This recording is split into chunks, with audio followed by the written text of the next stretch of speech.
in their constitutions for the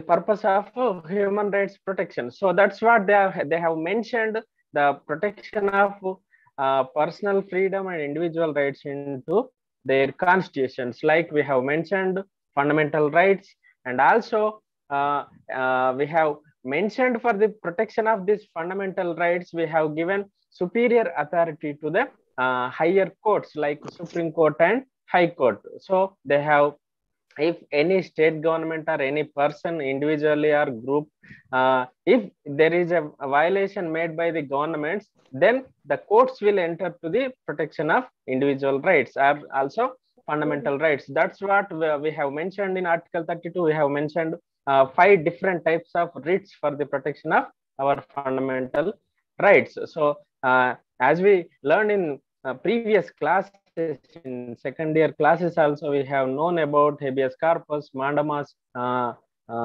warranto, certiorari, mandamus, like that. 5 different types of writs there for the protection of human rights. So as like that only, we have established a national organization, and also in similar times we have established state human rights commissions also for the purpose of protection of individual liberties and personal individual rights and also fundamental rights. So that's what we have. National Human Rights Commission, that is headed by retired Supreme Court judge or Supreme Court Chief Justice, retired persons we have been elected for the purpose of this human rights protection. Similarly, we are also having in state governments also establishing this as per constitution only, we have established state human rights commissions also for the purpose of human rights protection. So if there is any violations, the courts may enter into the protection of their fundamental rights by issuing these 5 types of writs for the purpose of human rights and fundamental rights protection. So that's what many institutions also there for the purpose of this human rights protection. So as we have not mentioned about ethnicity into our context. So ethnicity is like a race or like language or religion. We are facing several issues also there in the present scenario. So ethnicity, language, religion, and place of birth also often used to express the identity and the cultural affiliation of persons in a population. So that's what these characteristics are usually investigated in population census. So we have even our India is also having different types of languages. We are having different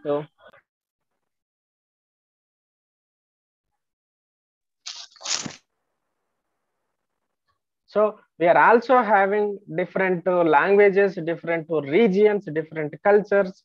India is a state with cultural diversity. So we are maintaining that diversity in different areas. So as per our census, we are depending upon several diversities also there. So we are protecting their individual rights and individual culture, individual language. We are protecting for the protection of their individual rights. So that's what ethnicity also is a important character in the our census and our human life. For countries that are not homogeneous in terms of one or more of these variables, but linguistic, religious, and national and ethnic groups provide the basic information for a quantitative assessment of relative size and also age, sex distribution of the diversity. So this census will useful for the purpose of usage of public policies made by the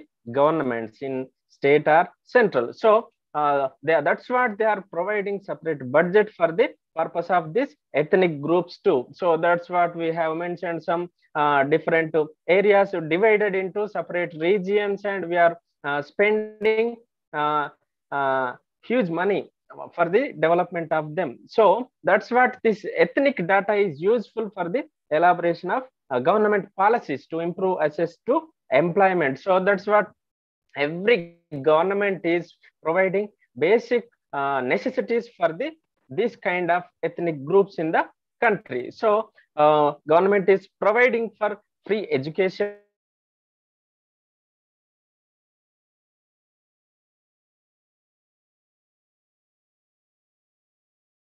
establishing for the purpose of areas people. So government is providing for the training to get employment, and also providing health facilities, also providing transportation, also providing communication system for their development, etc. So it is important for taking measures to preserving the identity and survival of distinct ethnic groups. So the majorly many countries are collecting this kind of ethnic groups data on ethnicity using population and housing census. So ethnicity is one of the important topic discussed for the principles and recommendations published by United Nations organizations in 1998. So these principles and recommendations suggested that the definitions and criteria applied to each country investigating ethnic characteristics of the population must therefore to determined by the groups that it deserves to identify. So by the very nature to the subject, these groups will vary widely from country to country. So there is different ethnic groups are there in the world.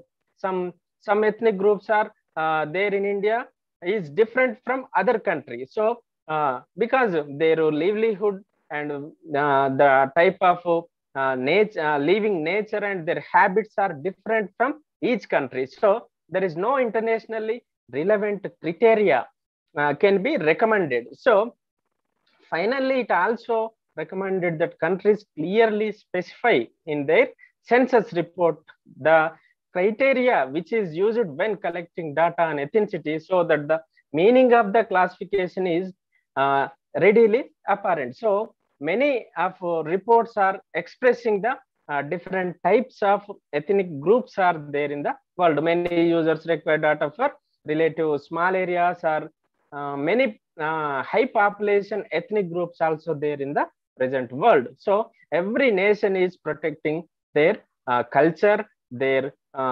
activities, and their living nature. So census are the most important sources for such kind of this data.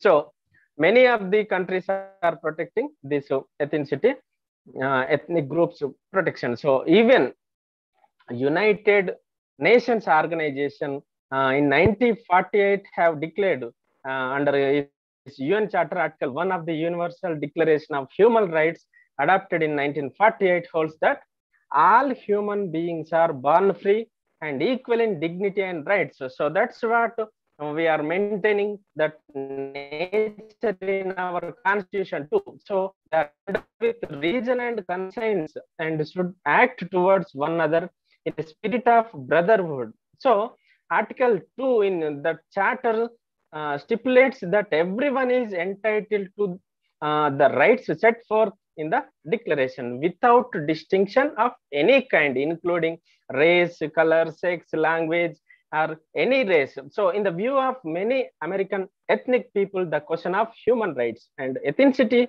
has been and still is one of the most neglected aspects of the revival of ethnicity as a factor in American life. So in fact, in some ethnic circles, there is concern that the issue of human rights is overly abstract and international, and the ethnic groups need to concentrate on American issues. So many in the process of globalization also, the protection of these ethnic groups also important for the human rights protection. So in our next topic, we are going to discuss about the concept of terrorism. Terrorism means is a it is a unlawful act of violence. So intimidates governments or societies.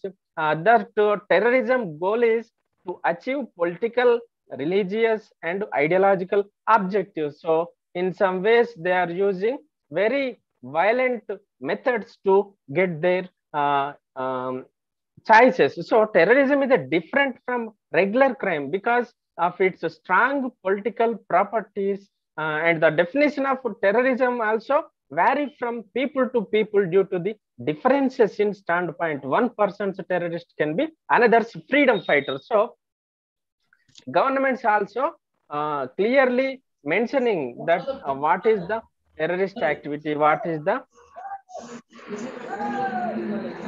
Anjani, please mute yourself, Amma. Every time you are unmuting yourself. So, if we define the terrorism, no international consensus on this definition, legally or academically, for the term terrorist, but the US government has more than 20 definitions for Sir, it. you're telling something to me? Hello? Please unmute yourself, Amma. Sorry, mute yourself. Some noise coming from you.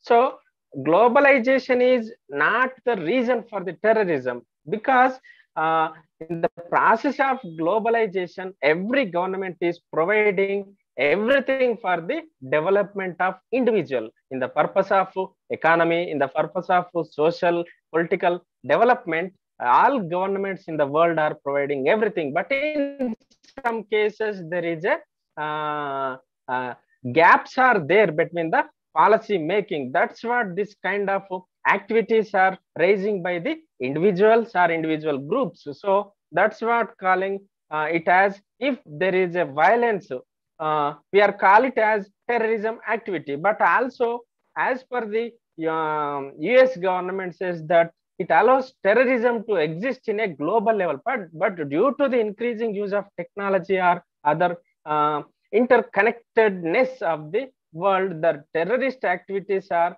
entirely spread into the world. So nowadays, a mix of terrorist groups are there in the present world. So terrorism is the use of violence or the threat of the violence. So against non-combatants or civilians. So they are not focusing for the their individual, but they are big. They are came for the purpose of their goals, ultimate goals for their sake only. So if we observe, many organizations are there for the aim for the political change, but in case they use for the violent methods to get that aim, it will called it as terrorism. So many things are happening in around world and around our country also. We are facing the same situations because we are also one of the major victim in the world with this terrorist activities. So today, terrorism is one of most major threats being faced by most of the world states like India. So unfortunately, every nation is facing this issue. If we should collectively participate to remove this activity from entire the world, we can do that thing. But during the modern state system, during after, even also it is also established in 19th century only, because many revolutions are there for the purpose of their individual rights and their like their freedom movement also called it as terrorist activity. So that's even very even our Indian national movement also, we are faced such things. So later that only we have used non-violent methods. After the Gandhian era started, we have started in peaceful manner. Before that also we have made many violent methods to get independence for the our sake. So like that, many nations are faced these situations till 19th century. We have mentioned about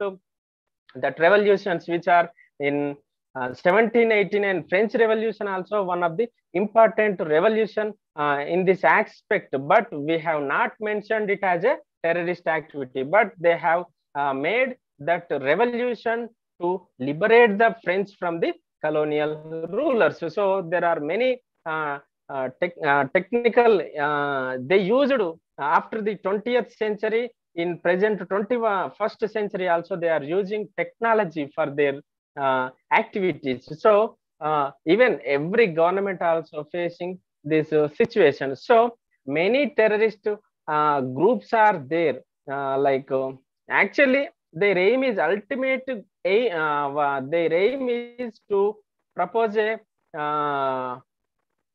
ideas or their ideology into the nations. So in general, we have to control the terrorist activities in all different areas. So if we discuss about, there is boundary disputes are there, there are separate terrorist activities are there for their personal sake, and also if every nation in the world,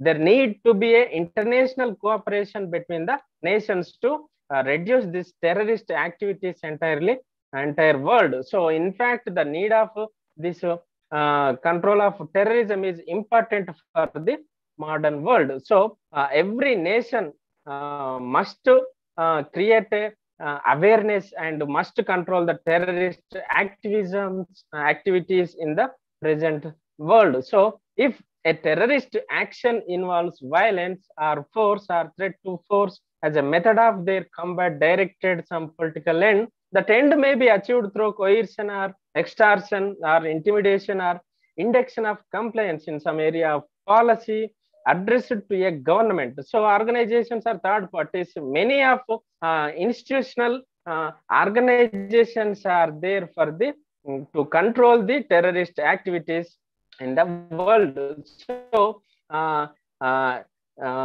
government should control these violent methods organized by the terrorist organizations. So if we discuss about this, entire terrorism is a violent act aimed at influencing the political process everywhere in the world. So terrorism is a also called it as political struggle which operates by means of crimes.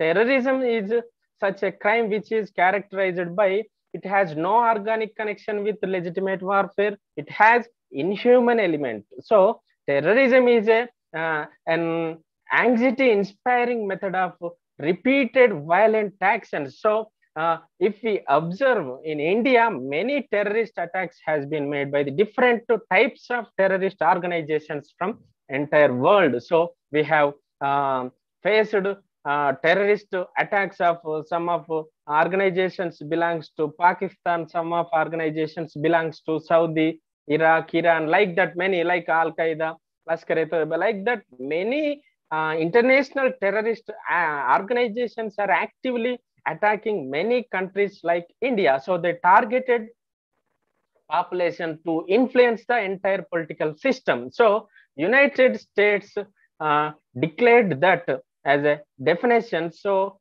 terrorism as a premeditated, politically motivated violence perpetrated against non-combatant targets by subnational groups or clandestine agents, usually intended to influence an audience. So apart from this, many after the establishment of international organizations such as United Nations organizations, some kinds of regional organizations also we have established for the purpose of international peace and mutual cooperations.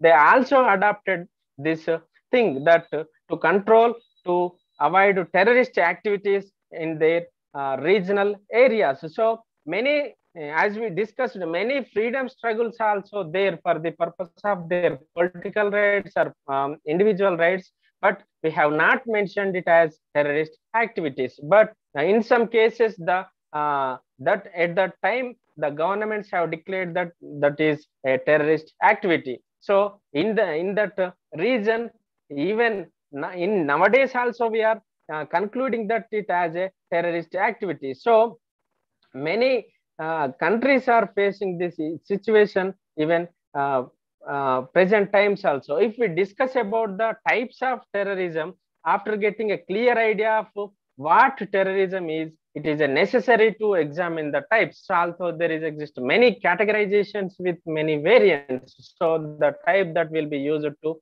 analyze the political terrorism, or especially of the international or transnational variants. So the political terrorism is important thing in the terrorist activity. So many revolutions also we have mentioned later that the terrorist activities also there for this purpose. So if we observe, terrorism commonly typed as a nationalist terrorism, ideological terrorism, religious terrorism, and also some kinds of state sponsored international terrorism also there. So nationalist seeks political self determination, so they may wage their struggle into the territory they seek to liberate and from bases abroad. So as we discussed, many liberation movements also called it as terrorist activity by their rulers. So terrorists commonly use it since they lack formal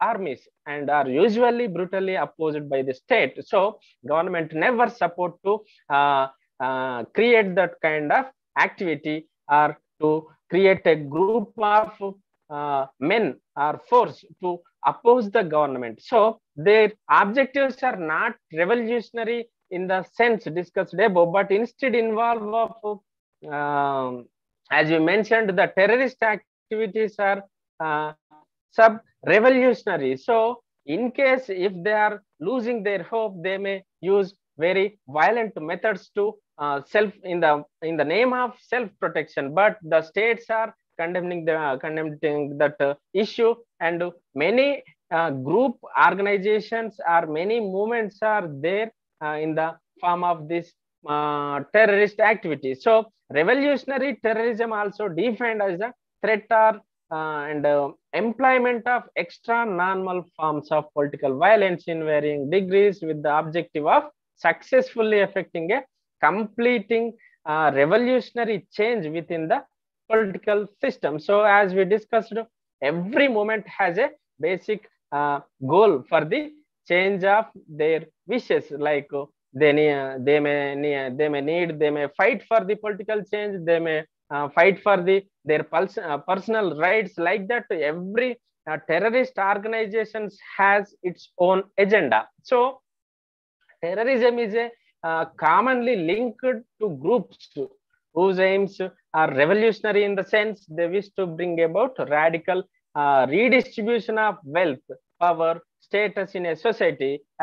If we observe in India, many regional terrorist organizations also there. In practice, they are focusing that they need redistribution of wealth. So if there is poor people not getting exact public policies to them, they are fighting, like we have facing many unlawful activities are there in the present society. So certain religious groups are also there in the name of international terrorism to undermine and ultimately overthrow a prevailing religious order with their regard as corrupt and evil. So many times in times of in the name of terrorism, a state may be accused of provoking, equipping directly or indirectly, or inspiring groups or organizations to resort to terrorism. So establishment of terrorism may be defined as a threat, so for the every state. So if we discuss about international terrorism, is also conducted by the people and controlled by a sovereign state. So in the name of transnational terrorism, which is also a terrorism practiced by autonomous non-state actors, but not necessarily with the support of sympathetic states. So transnational terrorism is also essentially political in character, but with an additional dimension of transcending the national boundaries. So it is an extremely most powerful form of terrorism operating with remote control. So the promoters of this terrorism have access to huge funds, weapons, and shelter also. So they may supported by different non-state actors, and their gangs operate in a country and during any time. So they will get support from the many individual organizations or non-governmental organizations. They funded by the like many NGOs for the purpose of their individual wishes. So many international terrorist activities are supported by the many non-governmental, non-state actors. So transnational terrorism also is forced to rely on international transport system to reach their targets, or on global media to provide publicity and communication of political demands. So if we discuss about many terrorist activities also there in the world, like bombing or hijacking aeroplanes, and human bombings also there, and also many unlawful activities are there. So if we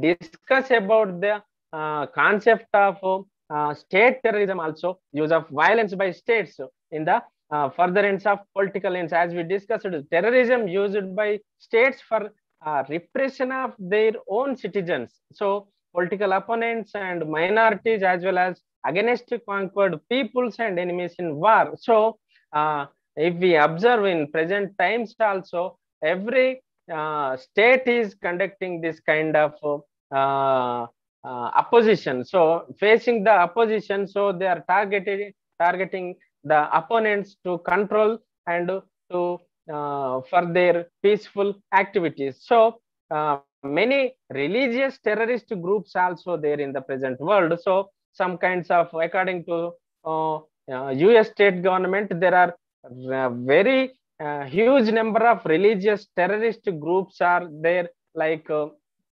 as we discussed, Al Qaeda led by Osama bin Laden in previously, and Lebanese group of Hezbollah, and the radical Jihadist groups also affiliated with the late Ravi Mir Khan, etc. Many regional terrorist, religious terrorist organizations there. So if we observe, many different types of terrorist activities are there.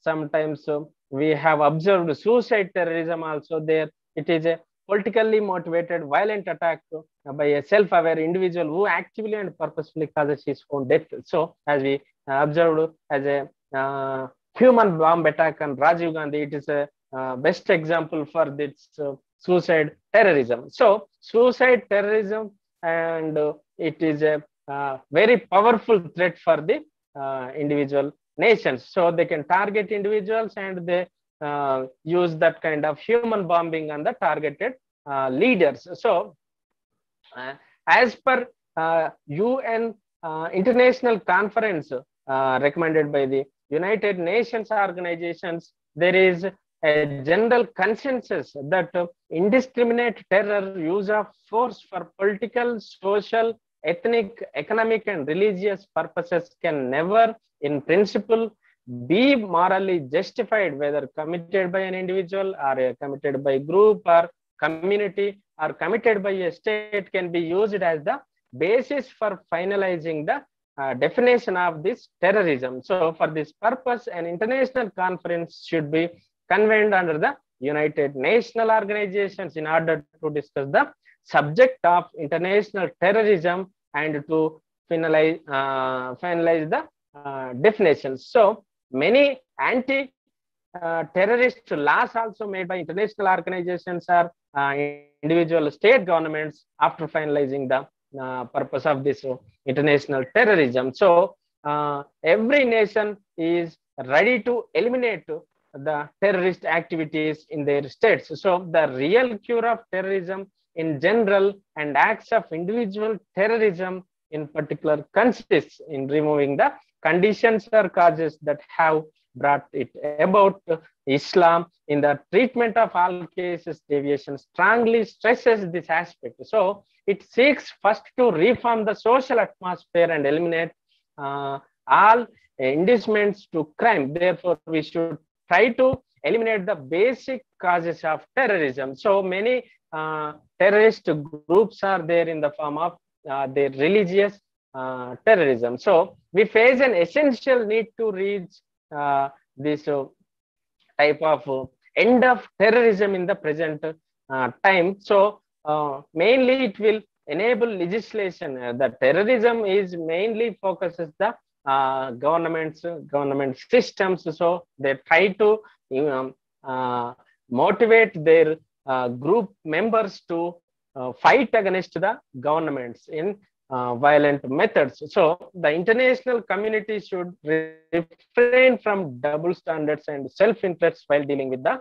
subject of terrorism. So if we discuss about the terrorist activities which are influencing the present global phenomenon, there is expansion of commercial air travel is also is a victim of this terrorist activities. So as we discussed, aeroplane hijacking is the one of the dangerous terrorist activity in the present scenario. So we can't protect every aeroplane in the purpose of this against this terrorist activity. So every nation is trying to stop the terrorist activity, but many of countries are facing this human hijacking or plane hijacking is one of the major problem in the terrorist activity. So if we discuss about the impact of terrorism onto actually the impact of globalization on this terrorism is important for the postmodern society. So as we discussed, after the getting independence from colonial rulers, every nation became an individual sovereign state. So as we discussed, every modern state is depending upon on other states. So that's what the reason in the need of this globalization. In the process of globalization, every nation is motivated from each other in the implementation of their public policies, implementation of their constitutional provisions. Every nation is influenced by each other. So they have tried many technology, and they used many technology to reduce these terrorist activities in their nations. So the technological advances associated with globalization have improved the capabilities of terrorist groups to plan and conduct operations with far more devastation and coordination in the following areas like coordination, security, mobility, and many things. So they are using modern technology for their activities. So for example, if we take an example of attacks like 26/11 in India or 9/11 America, that is World Trade Center's attack, aeroplane attack, and New Zealand, Afghanistan, Syria, many examples are there because of the use of modern technology in their terrorist activities. So specific international efforts also there to curb terrorism. So grey listing Pakistan and maybe blacklisted soon by the United Nations organization. So because Pakistan also called as a home for the terrorist organizations. So that's what United Nations wants to eliminate terrorism by collaborating nations. So to stop providing support and safe haven to terrorists operating in Pakistan soils. So we are facing many terrorism activities. So let us unite to defeat terrorism. So the United Nations called entire nations to fight against the terrorism activities. So in this subject, we have discussed many things in the forms of terrorism and impact of globalization and terrorism. So as we discussed, in the name of globalization, every nation is using technology. At the same time, these terrorist organizations, the same technology for their protection. So if we launch a new modern weapons into our military forces, they are also buying the same technology and making the use of same weapons for their protection. So even in sometimes we are not having modern technology, but they are getting modern technology from the non-state actors. They are funding, they are providing better advanced weapons to this kind of terrorist organizations. So as we discussed, human security is dependent on state security. So the change of states positions does not affect human security. In the name of human security, every state has to provide basic security for the individuals. So that's what we are maintaining. Many types of forces are there in the purpose of our protection. So like our country, many countries are having many organizations, many wings for the purpose of security of the citizens who are living in the country. And also we are motivating, and also we are influenced by many modern countries uh, uh, to fight with the terrorist organizations. And also there is a link between globalization and terrorism. Like terrorism, it is difficult to define globalization.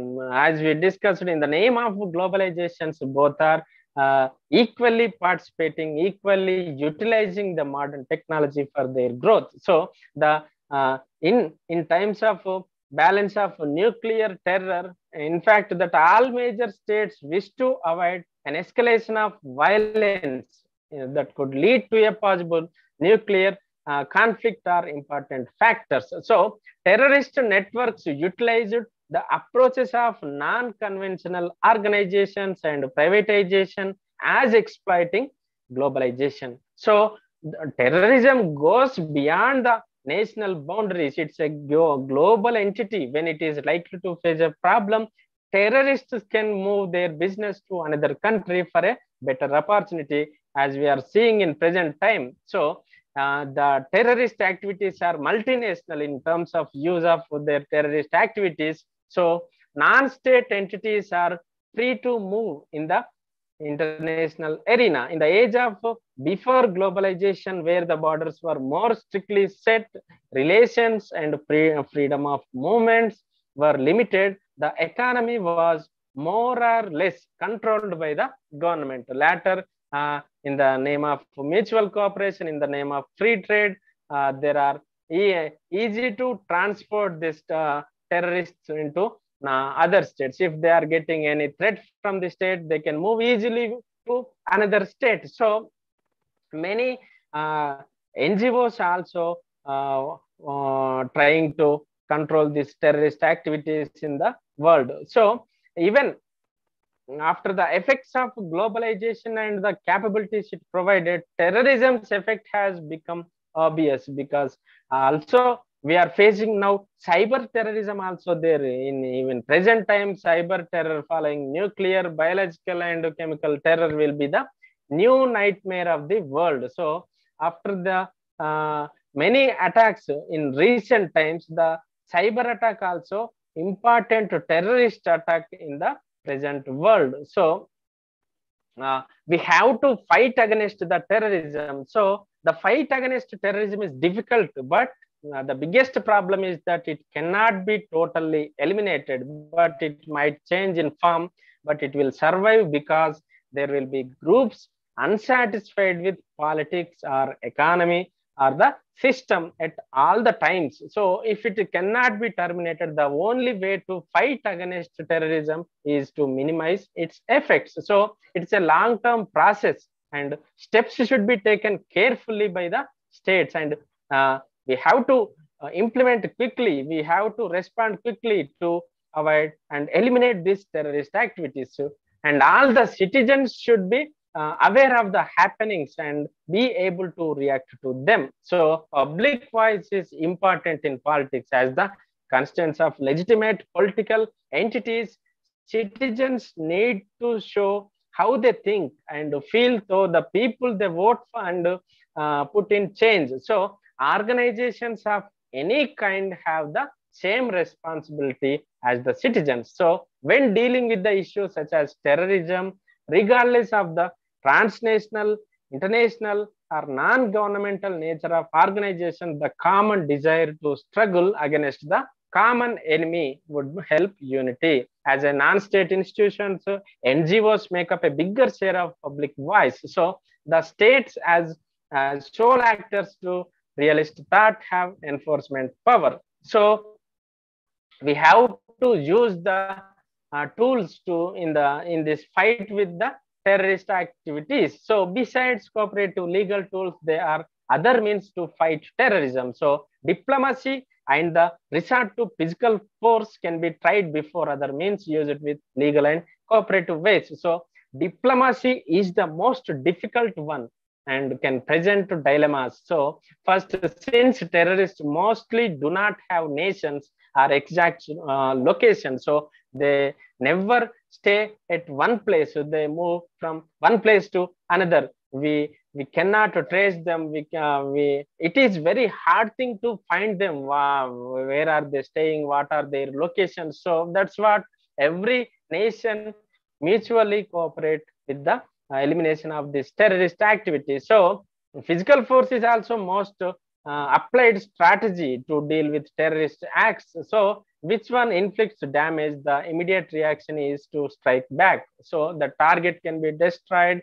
the terrorist killed, or the leader captured, but it is never the solution. So the groups as well as organized, and they have many members in many countries. So they focus entire world. Even though a military response seems like a solution, it is not useful as long time process. So keeping the realist emphasis on the state to one side, it is more meaningful to switch the constructivist thought when talking about cooperation and common understanding among nations. As we discussed about the international law is there, in the implementation of international law made by the United Nations organizations, there are several different situations are there in every nation. So terrorism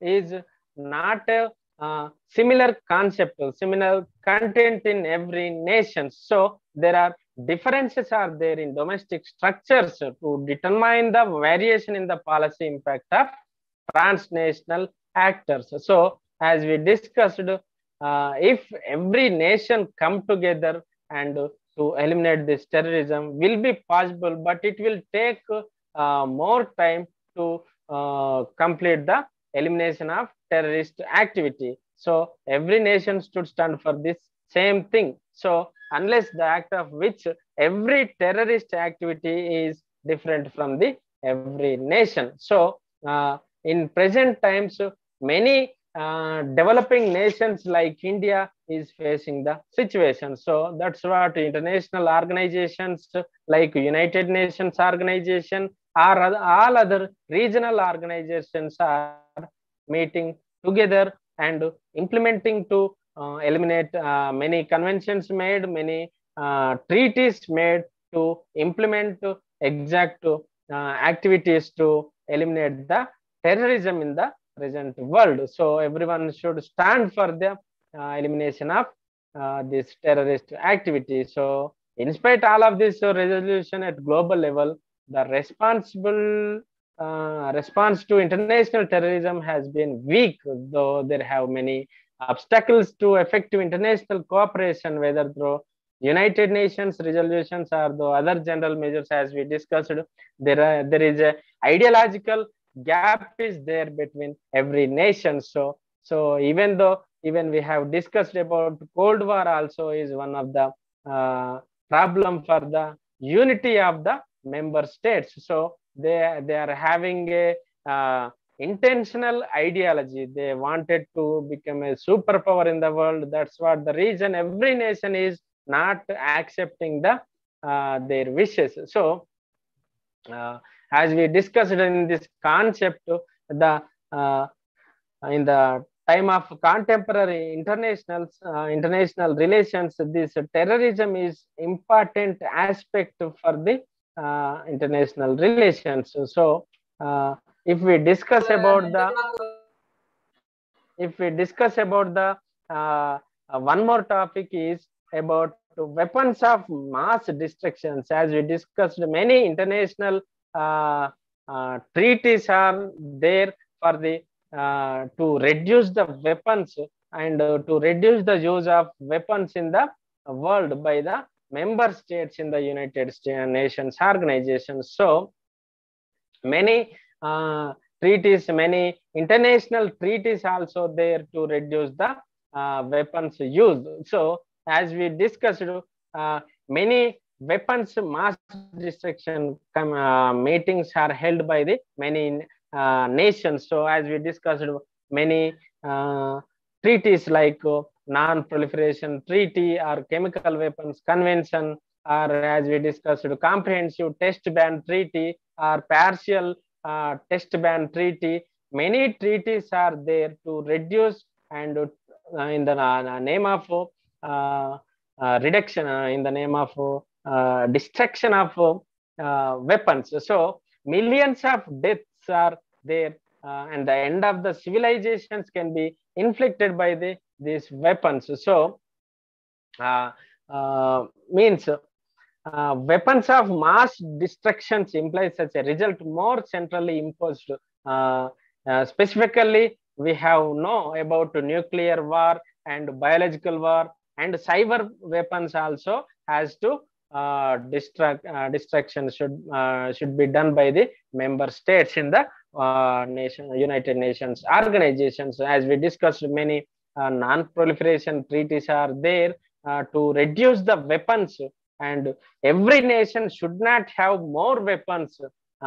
If they want to have for their protection, they have, but they cannot exchange the technology, cannot use of nuclear weapons or chemical weapons or biological weapons, cannot share to each other. So the United Nations is stand for the international peace and security. In that SWAT region, every nation should stand for the principle of United Nations organization. So in order to maintain the international peace and international security, every nation should stand for the peaceful protection of individual rights and individual human beings. So as we discussed, since the first use of modern chemical weapons in World War I, like as we discussed about first use of atomic bombs over Japan by the United States of America is also one of the major incident in world history in the use of nuclear weapons. So that's what the concept of weapons of mass destructions has improved drastically in lethality and longevity. So this advances in weapons productions coupled with civilian industries that can be rapidly converted to produce these weapons to provide a serious concern to the future of global security. For these reasons, every nation further action is needed to stakeholders, specifically like international organizations like UNO and other global superpowers also should come together to curtail the development and proliferation and the mass destruction of these weapons utilization for both domestic and international peace and prosperity. So every nation should stand for these principles like maintain status quo with the current treaties and preventive measures, and also revamp armed treaties and ensure there are consequences for violations. So if strictly follow these conventions are made by the United Nations organizations, are made by the superpowers, it should be useful for all the nations. In some treaties, we have observed that CTBT is not supposed to useful for all the nations, but because of their intention is they may have the nuclear power, but new states cannot try to get the nuclear power from all the other sources. So that's what India, Pakistan, and Korea not signed the treaty in this region. So every nation is should stand for their self-protection. In that SWAT region, every nation should carry the minimum weapons for their protection. So there is many challenges also there. The challenge of weapons mass destruction is other thing in the transnational security challenges. The United Nations has a long history of involvement with efforts to combat the danger posed by the weapons of mass destruction. So as the priority today is to renovate and reinforce these tools to adapt them to changing technological and political context. So developments in biological weapons, developments in chemical weapons, and nuclear technologies, each with the potential for dual use. So, pose new challenges to non-proliferation regimes aimed at preventing a possible military use of these technologies. So, every nation is having this modern technology. If they need to use this, they may not inform the international organizations such as UNO, as UNO suggested that there is no need for the use of modern technologies, modern weapon technologies like this nuclear weapons or bioweapons or chemical weapons. There is a international organization is established for the purpose of to avoid the violent manner. So in recent years, specifically steps toward disarmament have been installed. As we discussed in previous classes, disarmament is an important thing in the present world. So as Article 6 of Non-Proliferation Treaty on Disarmament is also important, which there is no evaluation or verification mechanism has been limited. So many states argued that the Non-Proliferation Treaty as it is currently implemented privileges non-proliferation over disarmament to the advantage of those who already possess nuclear capabilities. As we discussed, CTBT is the one of the important treaty for the this kind of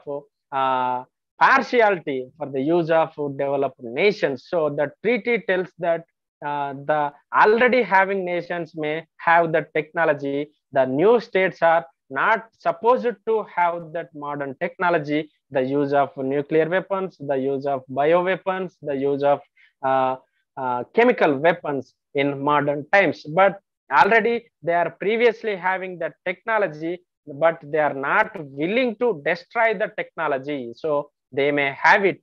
That's what like India and Pakistan, many countries has been not signed till now.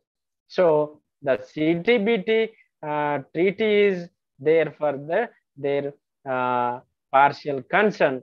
There is a partiality between the developed nations. So as we discussed, many weapons like chemical weapons also started in the modern times. Nuclear weapons also started by many nations. So not officially, unofficially they are getting technology support from the modern nations like developed nations. We are also one of the example for that, having nuclear technology with the support of Soviet Russia. We are also having after the 1974, we have tested in Pokhran, Rajasthan.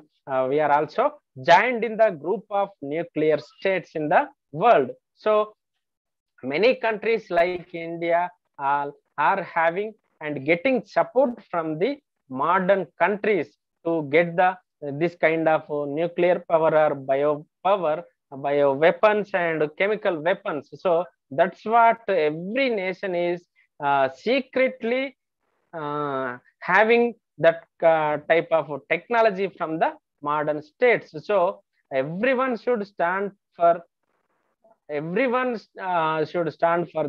main goal of international organizations such as UNO. But this usage of world mass destruction of weapons mass destructions leads to unimaginable and horrifying consequences, especially as technology continues to develop the weapons in the competitive world. Every nation is trying to get modern weapons for their protection. So no one is standing for the principles of United Nations organizations. Even UNO has made many treaties for the purpose of disarmament. Even at the time of League of Nations, at the time of establishment of United Nations, all are trying to say that everyone should stand for the purpose of protection of international peace and security in entire world. But modern states are developed states like USA and USSR, China, France, Italy, and Japan also, after they getting this kind of technology, they are influencing the international institutions, international organizations. They are supporting and they are funding, and they are trying to mute in this activity. So they are anticipating the goals of this organization. So there is a lack of transparency in the implementation of United Nations organizations. There is no trust between the member states. So the UNO have to promote transparency in these treaties to act as a mediator between the states. They should improve transparency and trust between the member states to reduce the weapons. To in the process of disarmament also, every state have to has to trust each other. So because many treaties have tells about reduction of some amount of weapons should be destroyed, but they are showing, but they are secretly trying getting from other sources. So there is urgent need of new momentum within the UN system to tackle these issues. So the lack of progress toward disarmament remains a source of frustration. So further proliferation of weapons mass destructions would greatly undermine international stability and security, as is currently shown. The crisis with North Korea and Iran, we are also seeing present situations. There is no weapons mass destructions technologies are there. They are discriminating these nations in the form of this situation. So actually, in parallel, efforts should be undertaken to restore the confidence in disarmament and non-proliferation instruments, and to adapt them to growing economic needs, including the prospect of expansion of nuclear industry. So in present world, every member in the UNO has to involve the weapons mass destruction. So this is as per our syllabus. We have discussed about weapons mass destruction. So in tomorrow's class, we will going to discuss about India's relations with the United States and other superpowers, and also India's bilateral relations between the neighboring states such as Bangladesh, Pakistan, Sri Lanka. So thank you for the participation. I'm concluding the session. Sir, can you say the Thank you, important sir. questions? Thank you. Sir.